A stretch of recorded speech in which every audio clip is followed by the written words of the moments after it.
Good evening. I'd like to call to order the Guilford Selectboard meeting of Monday, December 13th, 2021. Welcome.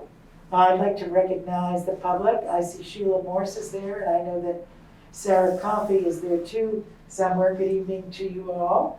Rules of procedure. We have the rules of procedure, which are here on the desk or in Peter's office, and those rules are rules which govern the interaction of the public and the select board, the basic premise of which is civility and raising your hand to be recognized and being kind.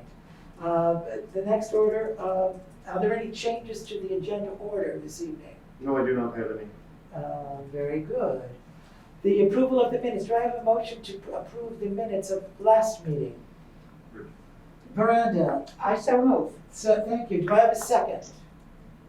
I'll second. Thank you, Michael. Is there any discussion? There being none, I shall take the roll. Rusty? Aye. Zahn? Aye. Miranda? Aye. Michael? Aye. Richard? Aye. That motion is approved unanimously. Thank you very much. In the absence of our highway commissioner, who is not feeling so well this evening, Peter Booth will give the highway report. Yes. I just had to admit a couple of people. I was over at the garage this afternoon and spoke with a couple of our road crew members. They've been doing a little bit of for recent work, they've been doing some cleanup after the windstorm over the weekend. So it's been primarily involving cleaning up trees and other debris that has come down.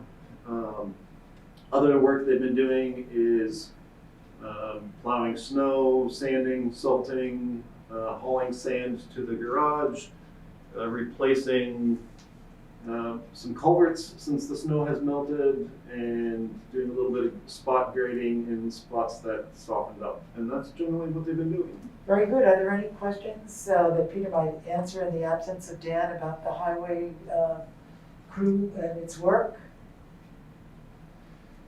Very good. On to new business. The Brattleboro Community Center agreement for FY23. Is Sarah or Rick presenting on that?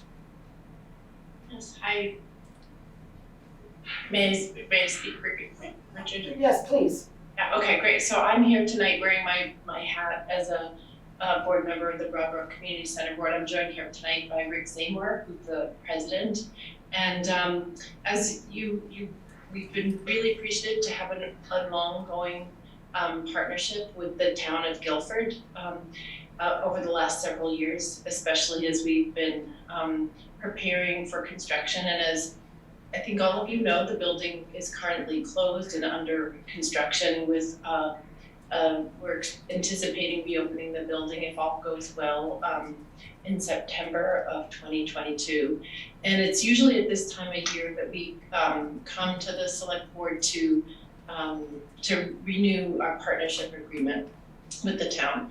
And so that's what we're doing tonight. And in light of the fact that normally in the past few years, the town has, we've had a partnership agreement that gives the town access to our building for elections, pre-town meeting, the summer library camp, commission meetings, and not the least of which the primary and general election, and other events as they come up with various town commissions and committees. And in the past few years, we've been appreciative for the select board's support of that, and it has been an annual fee of $5,000. And we just wanted to come to the select board because before we submitted a formal written agreement to, because we wanted to, given the fact that the building is going to be closed a good portion of this coming year, we wanted to reduce the fee proportionally. So we wanted to propose a revised fee for this next coming fiscal year of $1,250, which would be 1/4 of the annual fee. which reflects that the building is gonna be open for 1/4 of the year. So we just wanted to come here before the select board to put that in, and then, look to you for how you want to take the next steps, because we do see this as a two-way conversation, and really appreciate the town's support. Thank you, Sarah. Do select board members have any questions or comments? I think that we'll take both your written, what you've written to us, and then this oral presentation, and put it on the agenda to approve the contract or do further negotiations with you for our next select board meeting, where we expect we will have a decision. How does that sound? That sounds fine. Would it be helpful for you to have a written draft of the agreement Yes, it would. before you for that meeting? Because what I can do is, after tonight, I can just send that to Peter. Great. The other just quick reminder is, I know we discussed this last year, but just as a reminder for everyone, that the slight complication with this matter is that the select board works on a fiscal year from July 1 through June 30th, and I know that BBCC works on the calendar year basis, if I remember from what Sarah told me in the past. So that slightly complicates this situation because of the fact that the final quarter of the year for BBCC is technically only the second quarter of the year for the town. Sure, I can address that if you'd like me to, Peter. I mean, we figured out how to make this work, because we also coordinate it so that the town usually pays its annual fee 3 months into the fiscal year, your fiscal year, but that coincides with when taxes are collected. So we really just thought that this reduction seemed to be, really in the spirit of friendship and partnership, even though it's because this last year we were closed because of part of the pandemic, and in spite of our closures, we've incurred, we delayed the construction, which has caused an increase in costs, and we've still had to maintain our operating costs, just similar to the town, heating costs, staff costs, and everything. But in light of all of that, we really think that it is in all of our collective best interests to reduce the fee given the circumstances of the year. So from where we sit, we understand, we figured out a rhythm and how our budget cycles can match up. So. All right, select board members, anybody have a question or a comment? Well, I have a comment. It's really exciting to see the BBCC on the ground again and rising up, and I just really wanted to recognize all of the work that's gone into that. Thank you, Miranda. Anyone else, comments? Very good.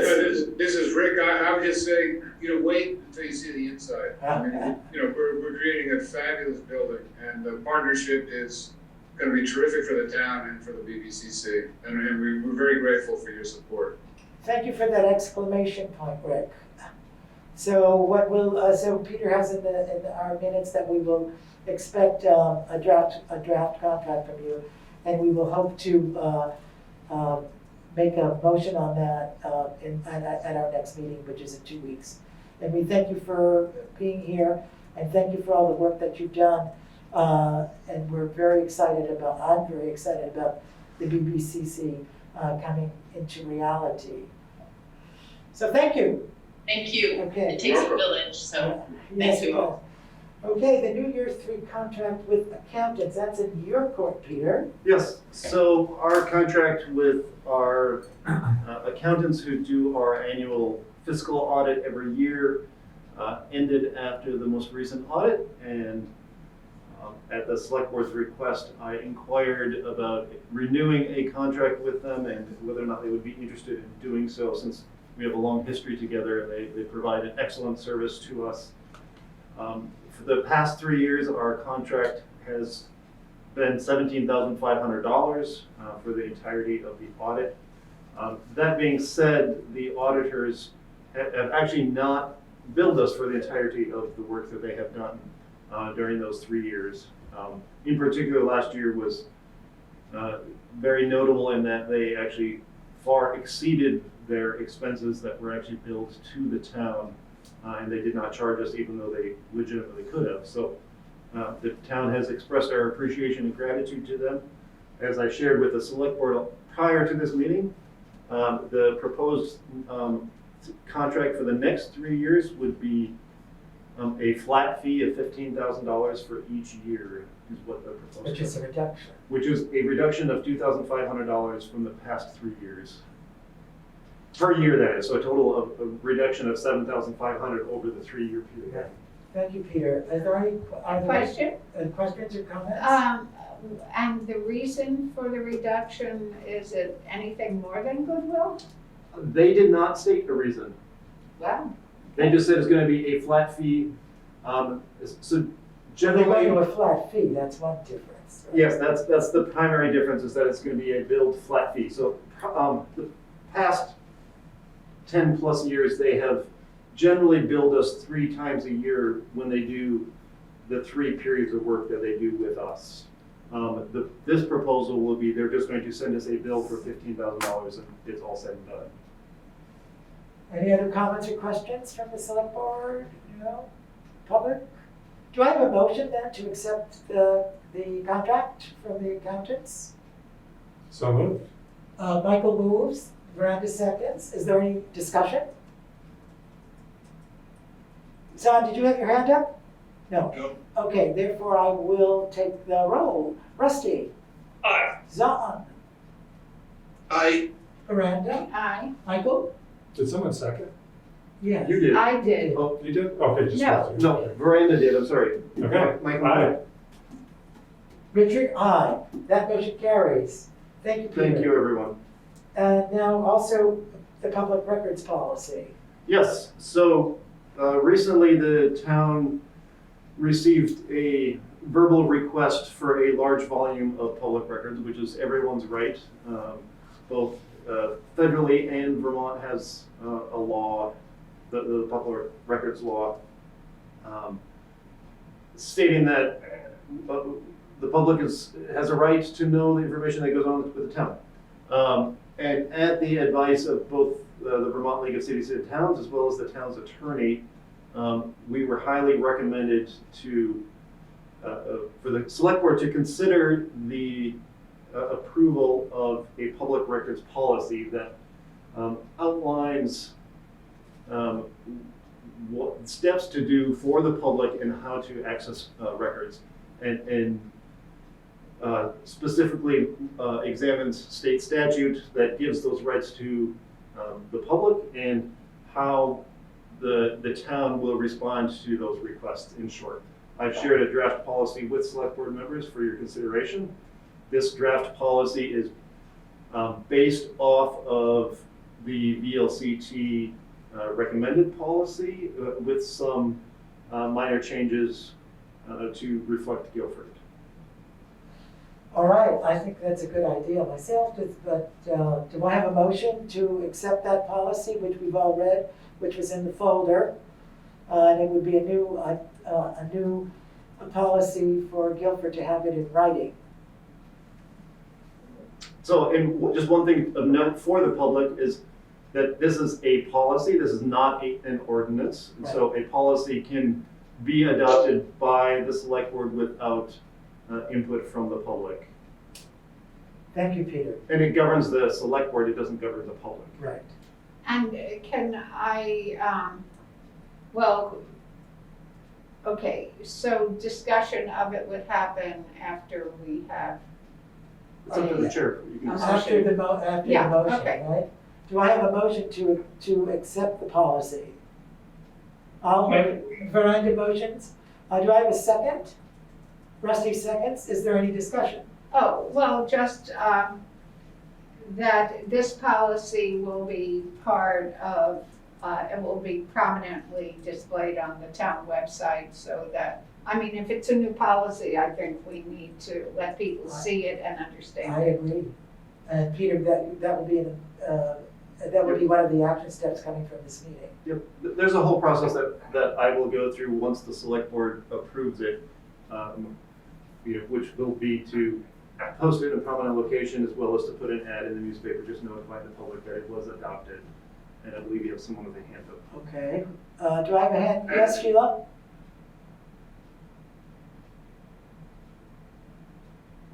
Sorry, I just wondered if you could cover in about 17 seconds the salient points of this policy, or do we all have to wait and see when it's published? Well, Peter, do you want to go through that, or I can do it, try to do it from memory? I was just opening up the doc, you can go ahead. No, why don't you open it up and just So- summarize it? Yeah, so what I will do is I will actually read the first paragraph, which is 5 sentences, and this is the purpose of the policy. So the purpose is the Vermont Public Records Act, 1 VSA 315 through 320 provides access to a town's public records for inspection and copying unless those records are exempt by law from public access. The town is authorized under Section 316J of the Public Record Act to adopt and enforce reasonable rules to prevent disruption of operations in responding to public records requests, to preserve the security of public records, and to protect public records from damage. This policy is intended to provide for timely action on requests for public records without unreasonable interruption of operations and to protect the integrity of the town's public records. Is that good? Does that do it for you, Sheila?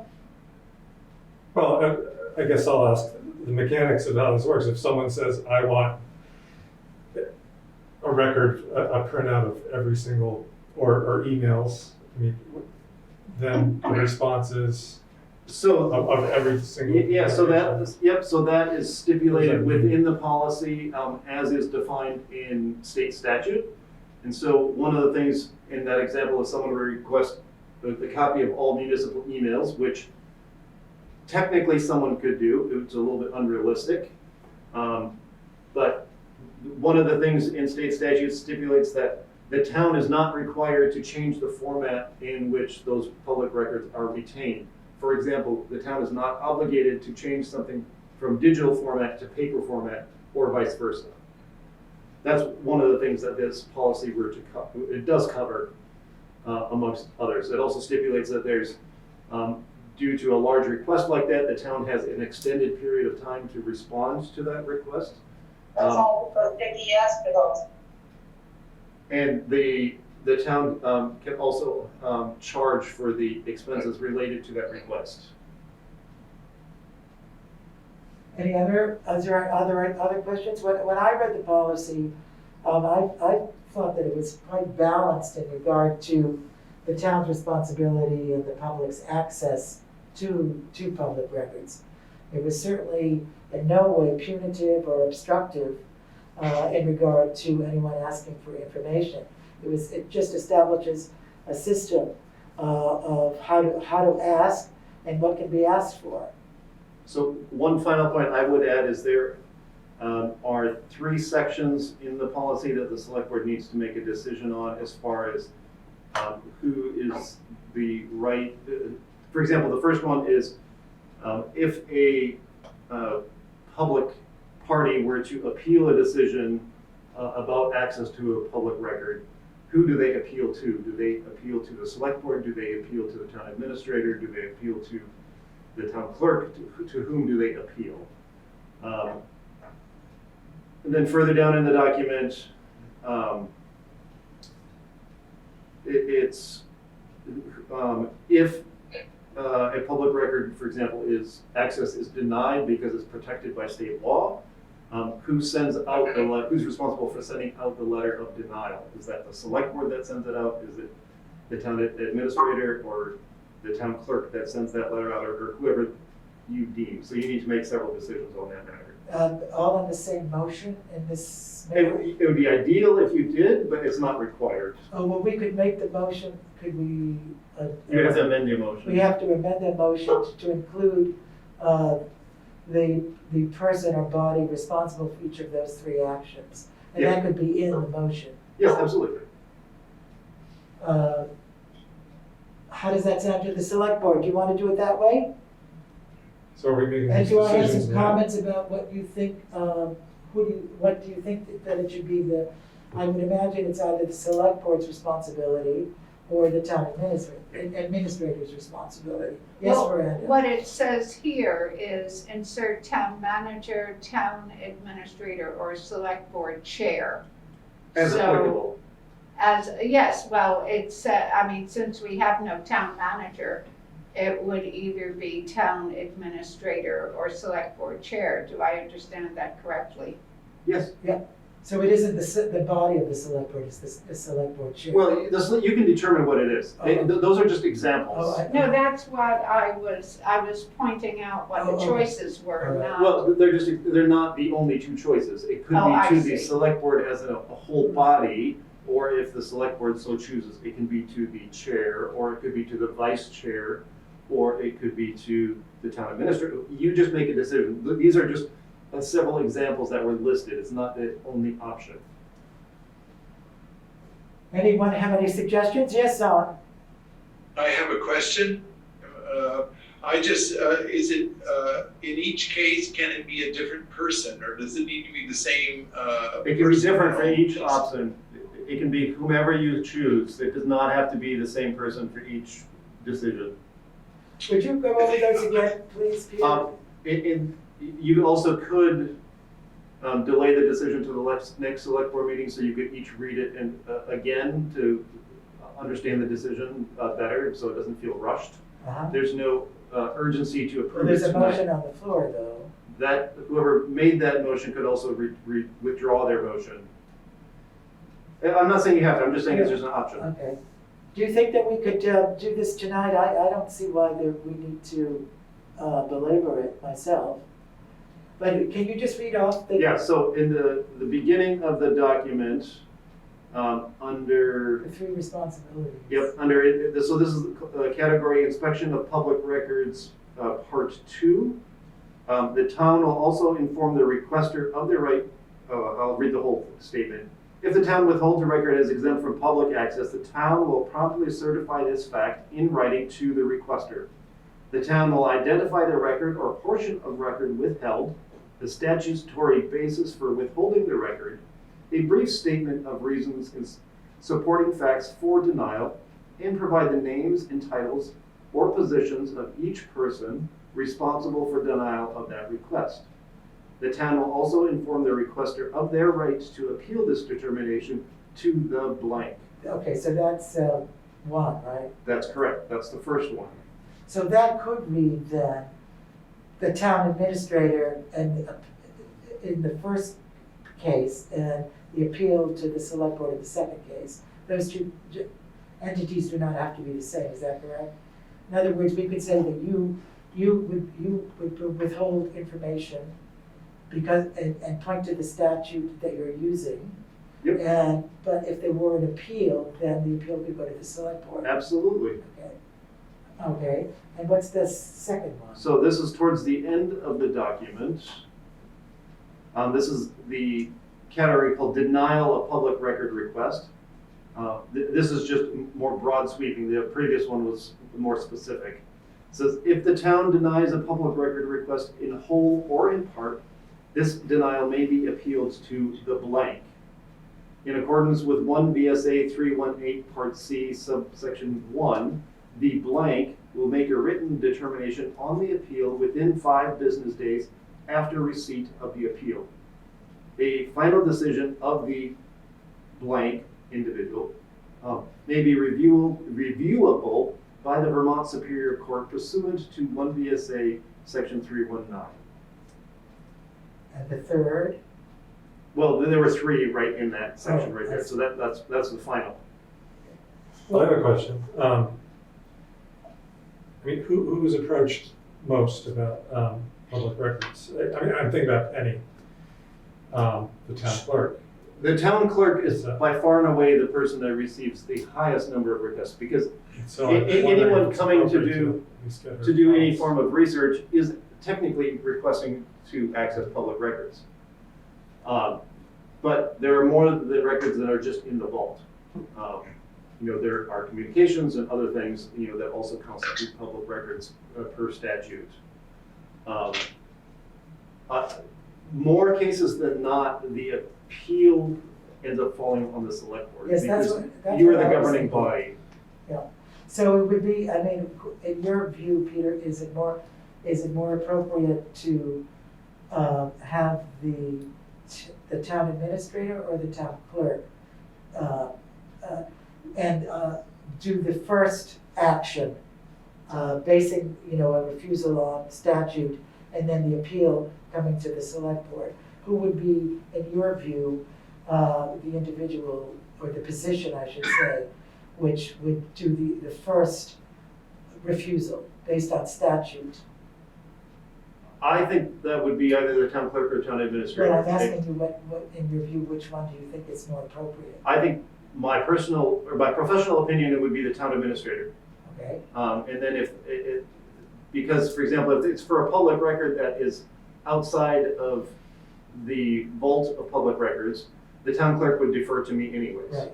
And Or whoever is in this right. role. And I think that, I think that the request for public records would be for communications, for instance, amongst the select board or, I mean, those kinds of public records, as opposed to the public records that Penny, our town clerk, keeps. Is that correct? Yes. Okay. So, Zon, how do you say that? John, yes, John? I agree with Peter. Thank you, Peter, for your recommendation. The reason being that I think that just as some of these issues as the one we're encountering now is one that needs to probably be addressed by the select board, and it seems like the appropriate person to address that would be the town administrator. And as the select board is aware from previous situations, as long as I'm in this role, I don't take any action without first consulting with the select board anyway. So you would know about it shortly after I do anyways. And I would at minimum communicate with the chair, state the known statutory reason for a denial. If the chair felt necessary, it would be a discussion with the entirety of the board, and then the response would be given. So it's not going to be a individual decision on my part or whomever is in this role. So, I made the motion, didn't I? You did not. Oh. I believe that was listed as Veranda moved to accept the public records policy and Rusty seconded is what I have. Okay, And I wanted to add one more thing. Okay, so I wanted to ask a question. Can we move forward with this motion then that makes the town administrator the point person for this, but the select board, the appeal entity for this? And so that's how we would fill in those blanks. So you would have to ask Veranda since she moved, Yes, that would be. You're all right to Yes. amend that. amend your And then motion? Rusty, since he seconded, is he okay All with? right. Yes, Rusty's okay with that. And then you wanted to add to the motion? Yes, I mean, I don't want to add to the motion. Oh. I want to add something to the discussion, Oh, good, which is that we believe in accessibility. This absolutely. policy is about situations, clarity and transparency about situations where access is not possible. So I wanted to state that in Yeah. public. This is not about obscuring, it's about clarity and that our work is an open book.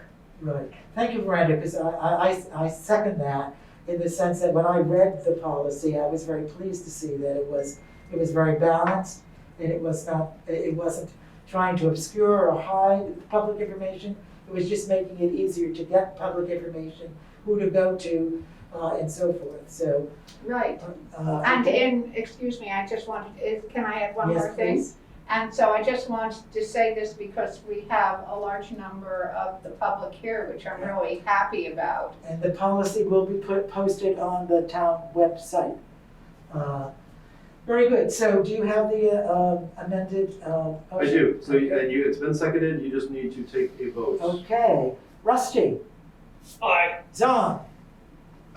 Miranda? Aye. Michael? Aye. Richard? Aye. Thank you very much. That was well done, I thought. So this policy will take effect 30 days from tonight. Okay, 30 days. And that's when it will be on the website. I'll put on the website prior to that. Good, okay. Excellent. Warrant review. It's come to my attention that the select board hasn't been as careful as it should be with reviewing the warrants that we approve. And so I wanted to mention I wanted to say to the select board that it's our responsibility, I want to underline, that it's our responsibility to review the warrants prior to approving them at the select board meeting. I understand that this has been difficult because we've been at home, which has prevented us from coming into the office and looking at the actual paper, and they're only on paper. So, but once we kick into being more here, we should review the warrants. Now, I've asked Peter, who does review the warrants very carefully, and as does our town treasurer, Penny Marine, does very carefully review the warrants. I've asked Peter to just give us a quick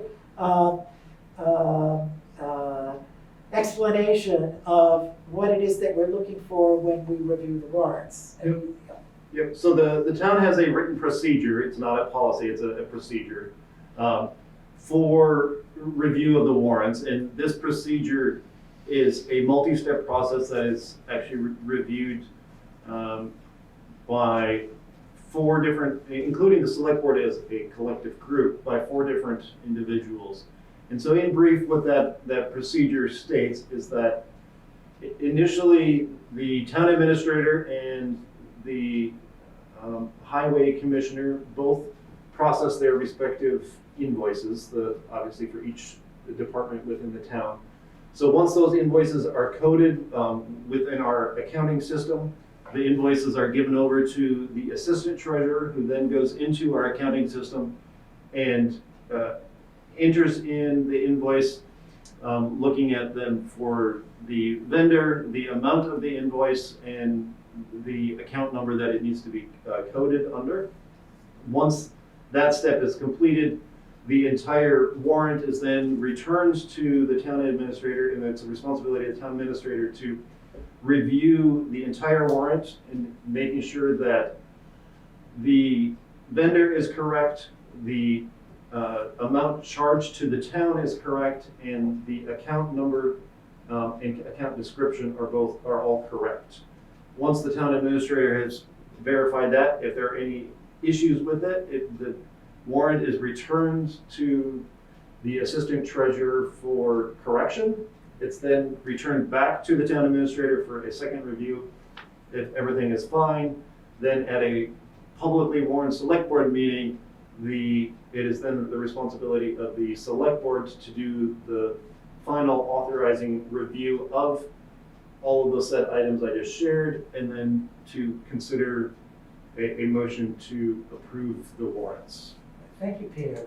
So just to reiterate, we want to make sure that the vendor is correct, that the amount charged is correct, and that it is charged to the correct account. And I think that what I'd like to see is that those of us who can be here in person, to come in earlier and do a warrant review, and not to take up time at the select board meeting to be reviewing warrants. That would be really, I don't think, productive. But if we could come in somewhat early and do it. Those of us who are here, then we'll wait for the time, and who knows when that's going to be. At the end of this miasma, when we can get together again and be at this table as human beings, and we can come in early as human beings and review the warrants and make comments and suggestions. Okay? Anybody have questions or comments? Thank you. It's a good learning lesson, I think, for the select board. The meeting house. So the Guilford Historical Society has offered the town the meeting house to take over the meeting house for no fees, no money involved. And the select board, and it would be a select board decision, and the select board asked the architects who were working on the library addition design, which is, I'm very impressed with this architectural company, I think Michael would agree, to look into the feasibility of the town either rejecting that offer or accepting that offer. And in a very elegant, I would say, report, and with a visit and measuring, and doing a lot of measuring and thinking, the architects are recommending that the town not accept the meeting house for numerous reasons, including the current cost to fix the roof, and to fix it Ceiling. needs a new roof, it needs ceiling repairs. There's no bathroom in there. The space doesn't, according to the architects, doesn't give itself to a lot of development in terms of interior development. So that was the architect's report. Then, as you know, we have a very distinguished finance advisory committee to the select board who to advise us on financial matters, of course. And the finance advisory committee, having read the architect's recommendation, also recommended that the town not accept the meeting house. The chair of the finance advisory committee is here. Do you want to fill in anything there, Sheila?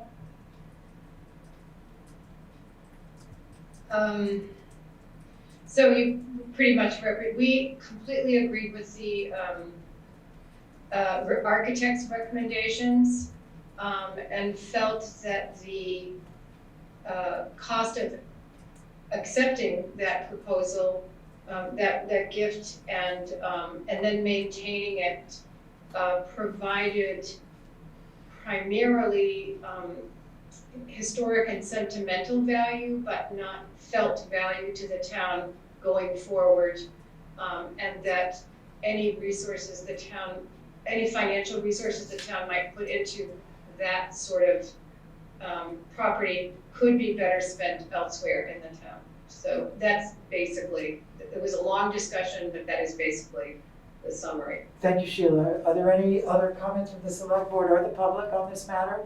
I think one more important thing that the architects picked up on was lack of parking. It's extremely challenged from that perspective. Yeah. No, there's no parking there. Anyone else? And the select board has to have a motion on this, right, to accept or reject the proposal. That's correct. Does someone want to make a motion to, well, how does the select board feel? Does the select board want to Well, accept or I'm asking for comments. Does the select board, do select board members have comments about this proposal? It's a beautiful building, I'll say that. And, you know, I hope, it feels like the private sector is a better fit.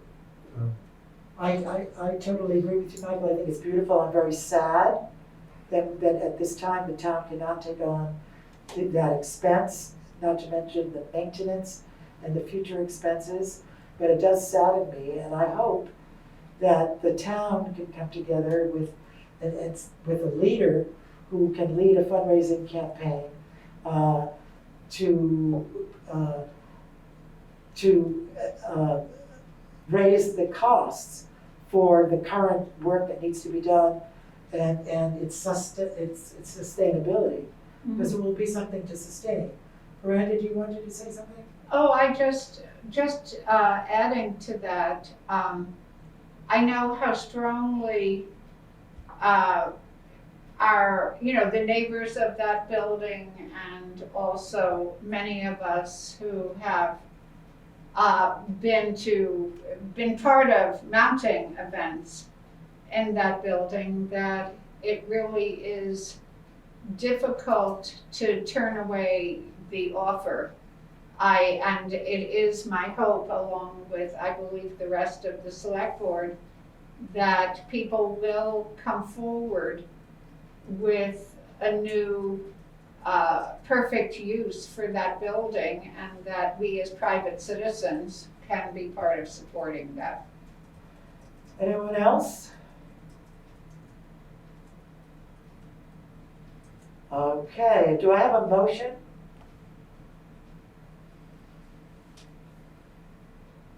Given what I've heard, then I will unhappily make the motion that the Guilford Select Board reject the Guilford Historical Society's proposal to receive the meeting house. Do I have a second? Yeah, I will reluctantly second it. Okay. Is there any further discussion? That being the case, I shall take the roll. Zon,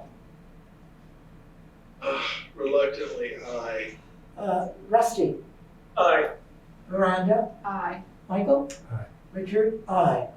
Unfortunately, the motion is carried, and we hope that there some solution will be found in the private sector to hold on to that building for its historical sake, its sentimental sake, and its beauty, And it's great acoustics. and its great acoustics. Richard, might I recommend a follow-up action that I will work with you to send a letter to the Historical Society, thanking them for their generous offer and sharing the select board decision with them. Yes, it will be a very beautiful letter. Okay. Okay, town employee salary benefits. We had a committee of the select board that did some research into that. We are going to talk about this tonight. We're not going to mention names. This is not about individuals. We're just we're talking about the options that we may have in terms of frankly, this all came about in regard to retention. As you all know, this is no news to anyone that it's particularly difficult in the pandemic and with the inflation and people's feeling that their lives can be served better by not working, it seems, that we needed to look at how we can be sure, all of the ways that we can be sure to retain our valued town employees. So we've done some research into that, both with the Select Board and the Finance Advisory Committee. And I'd like Michael from the Select Board to talk about the options that we are looking at. We are not making a decision tonight. We are hoping to make a decision about this at our next Select Board meeting. Thank you. Thank you, Michael. You said almost everything I was planning to say, but that's okay. No, you say it again because it's. Sure, yeah, I mean, like Richard said, it has come to our attention that staff retention in this climate especially it's always important, but we recognize it's a challenging labor marketplace right now, and so we're studying salaries. We're comparing to other towns based on data that's been published by the Vermont League of Cities and Towns.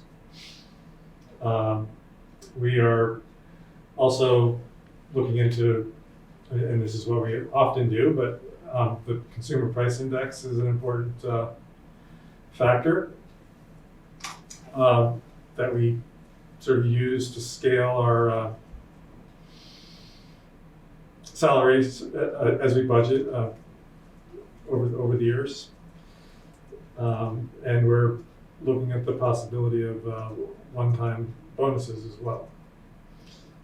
Just as a way to recognize that our staff has been working hard, and it's been a challenging situation over the past year and a half. We're also studying the benefit, just the overall benefit package, and we're also planning to have some conversations with staff just to get an idea of how they're just feeling about their jobs and their compensation. Excellent. I have I'll take questions and I'm going to go to Sheila next too, if she wants to add to that from the Finance Advisory Committee's perspective. But I always, in my work experience, had raises that were non-performance based, based on the cost of living, as opposed to the consumer price index. And do you know? I mean, why? Because I know, for instance, we know that the Social Security, I believe, is going to go up 5.2%. And that would be the cost of living standard. And so it May might, I interject? oh, yes. So the actual number, so for retirees, the number is 5.9%. Oh, thank you, Peter. And then for active current federal employees, the amount is 4.9% plus a 2.7% pay raise. Okay.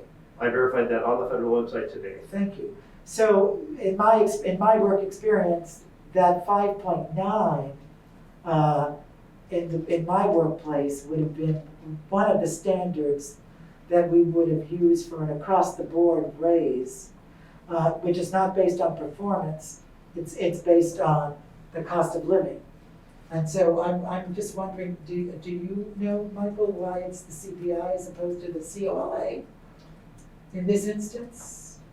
I do think cost of living, it should be another important factor. I mean, just based on cost of living, cost of housing at the moment. I mean, these are several of the So I factors definitely we're think that, concerned about. I think we should throw that, I mean, that should be, not throw it into the mix, but we should take that into consideration. I've never heard of the CPI being used, and I can also state that, at least in my tenure with the town, that the select board has always used the COLA, the cost of living allowance, as one of the factors in reviewing their decision. Yes. Sheila, do you want to jump in here?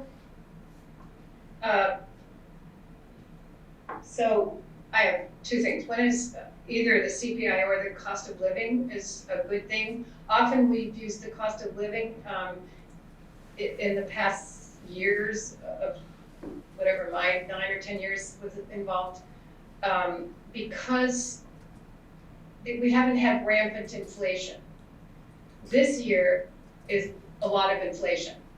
And this year we've had, generally speaking, over the past several years, 2 to 3% across the board increases in salary. This year, I don't think that, I and the finance committee don't think that meets the needs of people who, just to stay at break-even level. So that's why we were considering the CPI. I think COLA is also an excellent indicator, but it's one that we used more traditionally, and maybe you would want to take into consideration inflation this year as well. That figure would get the town employees to even more or less next June, even next July, even with the rate of inflation now. We don't know what that's going to be in a year from now. So it's a toss-up. What's the better thing for employees and for employer retention and employee morale, which is the reason for the recommendation about bonuses to some employees. I don't know that the finance committee was considering that all employees merited bonuses, but it's a way of giving people recognition for the merits of their special efforts in the past year plus. So that would be one point, just on what basis are salary recommendations thought about. Second point is, the select board does not decide the salaries. And I just want to remind people that the select board proposes a budget to the town, and the town agrees with the recommendations or not of the select board. Thank you for pointing that out. This is not the select board, this is the select board determining what's the best recommendation to make to the town, not determining future salaries. We've been graced with the approval of the town in the past, and it could very likely be forthcoming this coming year. But whatever decisions are made, the finance committee felt strongly that the decision should be transparent. Yes. So that's. And the select board definitely agrees with that, and thank you for pointing that out, that this goes into why we're doing it at this time of the year is that we are preparing the 2023 Guilford town budget, and in that budget is a line for salaries, so we have to plug that in. But that whole budget is either approved or disapproved at town meeting by the town. Right. Yep. Anyone else? And should we not be able to have town meeting, heaven forfend, that it will be decided by Australian ballot. Yes. That's correct. I don't see any hands. So stay tuned for that, for the budget number that the select board is going to offer the town in the town budget. Thank you very much. Thanks, Sheila, especially for the good work of the Finance Advisory Committee. Thank you, Michael, for doing the research. I believe that the comparables, we are comparable. And the benefits package is very good in regard to comparing it to what the benefits in other, is that right, Rusty? Yeah. Okay. Any further comments, discussions? I just would note on the comment about the benefits of the town employees receive that while they were new for Guilford at the time, about 10 years ago when they were put in place, that municipal benefits are often very different than the private sector, and it's actually quite common throughout Vermont as well as throughout the country now to provide benefits similar to what Guilford offers employees to other municipal employees. So that's not unique to Guilford. It has become pretty much, for lack of a better term, an industry standard. So they were at industry standard, and that's That is good. correct, which Yeah. is excellent for Guilford employees. Yes. But it is pretty much, it does not take much research to start looking at what other towns are doing. It's very similar to what you offer to your employees. Thank you, Peter. Okay, on to ARPA submissions. Without using names, I just wanted the select board to hear, we have several applications, but we wanted to hear the topics of those submissions, so that in our thinking about expending ARPA funding, that we can start thinking about it. Yep, so as of last Thursday, the town has received 8 applications for ARPA funding. Unfortunately, 3 of those applications are not complete. One of the requirements was to submit information that demonstrates the impact of COVID on a business, an organization, or an individual. And 3 of, it doesn't mean that they may not follow up and send that information at a later date, but as of last Thursday, 3 of them were incomplete. And that's a very important part of the legislation. That's correct. That is substantiated. Yep, it is. Zon has his hand up. Oh, Zon? Thank you. I think it would be helpful if we can take a moment just to review the timeline here, so people in the community are very aware of what, how things, what our expectations are for this process as we go forward. So, Zon, I'd like to do that after Peter does. I think that's a very good point, but let's have Peter finish with the submissions, and then we'll go to the schedule. fine. So, of the 5 completed submissions that we have received, 2 of them have been from Guilford businesses that are demonstrating financial loss due to COVID. One of them is from a Guilford organization that is proposing doing some work that would benefit the community as a whole, in providing information as well as how that would have benefited the community during COVID. But because this does not exist at the moment, it was not able to be utilized. And then the remaining 2 are from individuals in Guilford who have suffered quite extreme impacts by COVID. And have they been able to substantiate it financially? I know that there's a, The documentation for the 5 completed ones I have seen, yes, it substantiates it. I have a question. yes. Peter, were you able to advise the people whose applications were incomplete about how to get them up to speed? I have not yet. So 2 of the incomplete ones were only submitted last week. I believe one was submitted on Wednesday and one of them I believe was Friday. Obviously the one on Friday I wasn't aware of until this morning, when I was reviewing this data at Richard's request. But yes, I'm happy to follow up with those individuals to communicate with them if that they need to do that. But as of this moment, no. And I wanted to give people benefit of the doubt in time to once they submitted the application, because that has to be a separate email to me that they would submit that information. So I just wanted. So would you put that in the minutes that we've made that note? Yes. Yes, thank you, and an action step for you to follow up on. Okay, so on the schedule, it would be good to hear it again. Would you like me to? I have it up in front of me, so would you like me to? Oh, sure.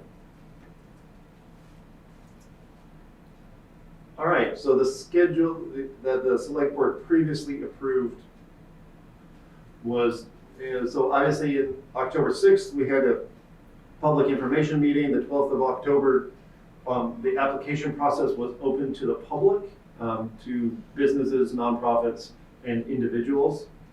The 2nd of January 2022 is when this first round of applications are due. That's my birthday. Happy pre-birthday. And so after the 2nd of January, then all of the application materials will be collated together and presented to the select board for your review. Could you say that date again? The month of January. The month of January, right, okay. So after the deadline in January is when the select board will review that data, as well as the select board will determine whether or not you intend to have applicant interviews. And then if you so choose to have interviews, you would do so in the beginning of February and make your decision, your first round decision at the end of February. And then this process would begin all over again next fall. Thank you, Peter. John, did you have anything to add or comment on there? You're on mute. Thank you. No, this is good. I just wanted it to be out there. Yeah, good, yeah. And all of the information I just shared with you is on the town website. Yes, and it has its own tab, Yes. ARPA. The tab is ARPA, American Rescue Plan Act.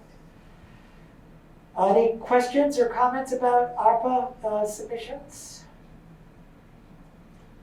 Okay, warrants, Miranda. Okay, I move that we pay the following warrants. Payroll week 11/28/21 for the sum of $5,746.89. Payroll week 12/5/21 for the sum of $5,606.53. Payroll week 12/12/21 for the sum of $7,717.43. Expense warrant 2211 for the sum of $18,570.64. Expense warrant number FW11 for the sum of $26.50 for a total of $37,667.99. Thank you, Miranda. Is there a motion to accept the warrants? Second. I'm sorry. Is there a second? Michael said, Zahn is seconding. Thank you, Zahn. Are there any discussion? Yes, the major expenses were culverts, consulting, retirement accounts, advertising in public print, gravel, and diesel. Thank you. And I can confirm that Veranda reviewed the entire warrants prior to the meeting beginning. Thank you, Miranda. Very good. Is there any further discussion? Then I shall call the roll. Rusty? Aye. Zahn? I, Miranda? Aye. Michael? Aye. Richard? Aye. The motion carries. Thank you very much. Other business, on to it. Communications. I have no communications this Okay. week. Peter, would it be okay if I just mentioned the thing that I had talked about before? Ask your chair. Oh, If you could do it quickly, yes. yes, okay. A wonderful initiative has come to my attention, spearheaded by Ashley Kane, to reach out to residents of Guilford to provide financial support for families to help provide some Christmas cheer. Anybody, I believe that the link will be posted, I hope, on Front Porch Forum. And I'm not advocating that we do this, I'm just praising the work I'm of making it public. praising the work of one of our residents, Ashley Kane, who is a nurse at Vernon Green, and the fact that this is just a fine example of leadership. So, Thank you, Miranda. On to actions, Peter? So actions from the previous meeting is that Zahn and Michael were to review employee pay increases with the finance committee. As far as your actions this evening, I apologize, it's been a very vigorous meeting and I have not Okay. been able to follow up. I will share those when I complete the minutes We'll later. talk about them tomorrow when we have a conversation too, right? Yes, of course. Very good. Then it's that time, I believe.